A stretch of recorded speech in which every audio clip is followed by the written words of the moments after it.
C'est sur la commune de Sèvres qu'a été creusé le puits de l'île de Monsieur, ouvrage stratégique et indispensable à la réalisation de la ligne 15 Sud du métro Grand Paris Express.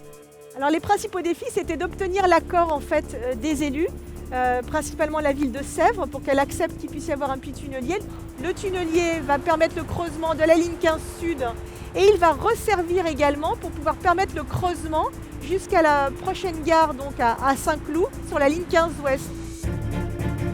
Pour comprendre l'importance stratégique d'un puits comme celui-ci, glissons-nous à l'intérieur et imaginons comment on a réussi à y faire descendre un tunnelier dans un espace aussi restreint. Le tunnelier il fait 110 mètres de long.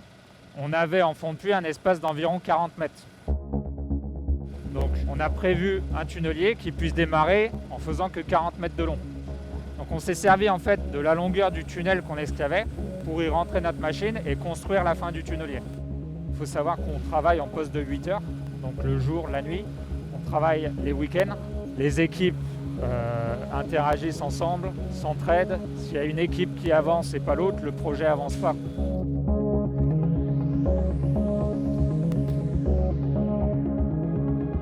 Une fois que le tunnelier a suffisamment creusé, il consolide les parois avec des voussoirs, segments en béton de 7,5 tonnes. Il en faut 7 pour former un anneau d'environ 10 mètres de diamètre.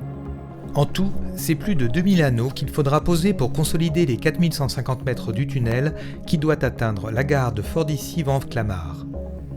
Ces voussoirs vont servir d'appui au tunnelier pour lui permettre de pénétrer dans la roche et de parcourir en moyenne une douzaine de mètres par jour.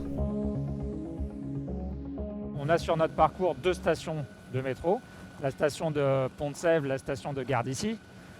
Ces stations sont trop éloignées en cas d'accident pour permettre une évacuation rapide.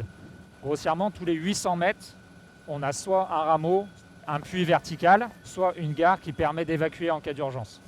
Indispensable, mais pas suffisant pour ceux qui y travaillent. Pendant la durée des travaux, le tunnel est borgne, la sortie se faisant uniquement par l'entrée. Que faire en cas d'incendie pour protéger du feu et des fumées toxiques les ouvriers bloqués au fond du tunnel? Alors là on est où? Là on est dans la cabine de survie du TBM, donc en cas d'incendie, fuite de gaz ou autre. On peut y rester combien de temps là? 24 heures, on peut rester 24 heures dans la chambre de survie. Si on doit rester 24 heures, on a le temps de lire.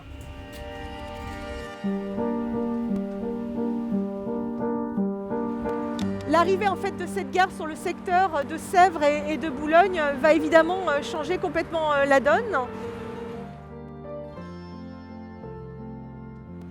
Le métro ne fait pas tout, mais participe, à la valorisation du territoire, puisqu'en fait, on aura un métro attractif qui ira très vite d'un point à un autre.